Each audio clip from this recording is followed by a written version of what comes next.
So mga tol, pumirma na nga po ng long-term contract sa top rank itong Phil-Am na si DJ Zamora at debut na ng laban niya ngayong Sabado sa ESPN. Makakalaban niya ang Mexican fighter na si Jose Antonio Mesa. Undercard sa laban ng WBO Featherweight World Champion Rafael Espinosa versus Sergio Chirino Sanchez. So prospect nga po sa super featherweight itong Phil-Am na si Zamora mga tol. May malinis na record na 12 wins, no losses with 9 knockouts. Talented nga po itong batang boksingero mga tol na may edad pa lang na 21.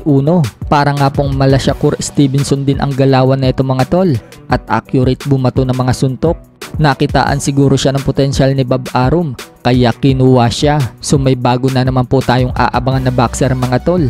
Sana magpakitang gilas nga po siya ngayong Sabado.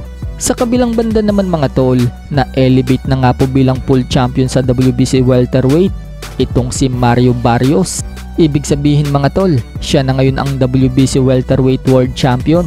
Mukhang ito na po ang pagkakataon ni Manny Pacquiao na makalaban itong si Mario Barrios. Kumalat po kasi kamakailan lang ang balita na balak labanin ni Manny Pacquiao itong si Mario Barrios kapag na-elevate na ito bilang full champion. Pero tatapusin muna ni Manny Pacquiao ang exhibition fight niya sa Japan kontra dito kay Chihiro Suzuki na magaganap sa July 28 at pagkatapos niyan baka tumuloy na ito kay Mario Barrios. Pero mukhang uunahan po si Manny Pacquiao mga tol ni WBC Super Lightweight World Champion Devin Haney. Matapos po kasing ma-elevate si Mario Barrios bilang full champion, nagpakita ng interest itong si Devin Haney at balak na nitong umakyat ng welterweight division at ibakante na lang ang titulo niya sa super lightweight para labanan itong si Mario Barrios. Nagkaroon po ng interest si Devin Haney na umakyat na lang ng welterweight matapos siyang baratin ni Bob Arum sa first bid para sa pagdepensa niya ng titulo dito kay Sandor Martin. Naganap po kasi kahapon mga tol ang first bid at 2.42 million lang po ang inilabas ni Bob Arum. So mababa nga po ang kikitain ni Devin Haney sa pagdepensa niya ng titulo kay Sandor Martin.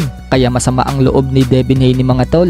Hindi rin kasi sumali sa first bid itong si Eddie Hearn at dahil top rank lang po ang bidder, kaya binarat ni Bob Arum. Pero may panibagong post naman po si Haney mga tol. Sinabi niya magpapahinga na lang daw siya ng 2 taon sa pagbaboxing. Hihintayin umano niya matapos ang suspension ni Ryan Garcia.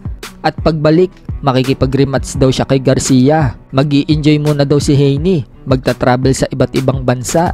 Sa ibang banda naman mga tol, matapos makalasap ng unang talo si Jaime Munguia kay Canelo Alvarez, 1 buwan na mahigit ang nagdaan kung saan natalo siya via split decision at napabagsak pa siya sa round 4. Mukhang magbabalik na po sa ibabaw ng ring si Jaime Munguia. Ayon po kasi sa report mga tol, nakikipagnegosasyon na ang kampo nito dito sa unbeaten super middleweight contender na si Eric Basinyan.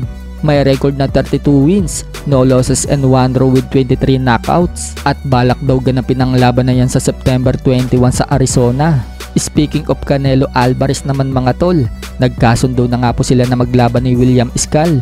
Mandatory niya sa IBF super middleweight belt, so hindi na nga po sila dumaan sa first bid mga tol. At nagpahayag ang promoter ni Iscal na nagkasundo na sila ng kampo ni Canelo Alvarez. So bagamat walang talo po itong si Iscal na may record na 22-0 with 9 knockouts, hindi po ito kilalang boxer. Kaya sinasabi ng karamihan na isang easy fight na naman ito para kay Canelo Alvarez.